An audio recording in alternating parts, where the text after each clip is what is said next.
In this video, I'm going to guide you through visualizations, boards, and folders. Let's kick things off with visualizations. Every Segwise Creative Analytics report includes a section that presents a chart, mapping out all the different metrics included in your report. You can toggle this chart on or off using the switch right here. If you wish to change the metrics you're plotting on the chart, you can do so using this dropdown. If there are other metrics you'd like to plot, for example, clicks, cost per click, cost per install, and CPM, you can add them using the Edit Table button.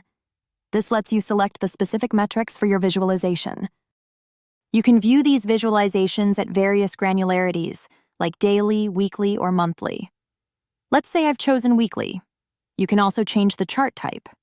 We offer line charts, bar charts, stacked bar charts, and pie charts, and I'm opting to use line charts. Additionally, you have the option to display these figures as numbers or percentages. I'm choosing numbers and then clicking Save. Once saved, every time I revisit this report, the visualization is preserved as is. Now, I want a space where I can easily access all my visualizations, so I can create something called a board, and you can create one too using this button here. Now a new board is created. I'm going to name it Test for this video, and now I'll add a report to it. There are two ways to add a report to a board. You can either go to the report and click on Add to Board. I click on my test report here and save the changes. Alternatively, you can add a report directly to a board by clicking the Add Report button, thereby adding it to the board.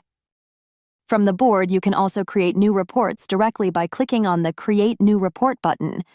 This opens up a new draft report where you can add all desired filters, dimensions, and metrics, then save it, automatically adding it to the board.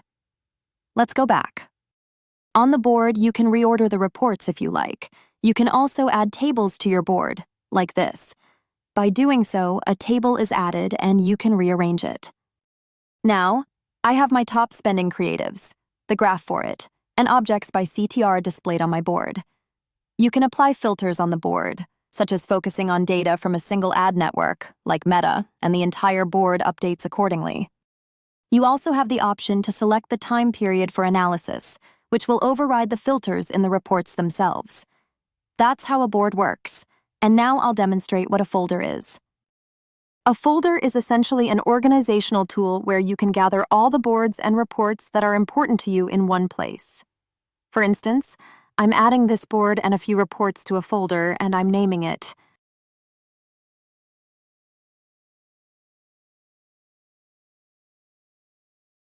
And there you have it. That's my test folder. I can come back anytime, knowing all the boards and reports I care about are neatly organized within it. You can view individual reports within a board using this dropdown. You can do that here as well, and that's about it.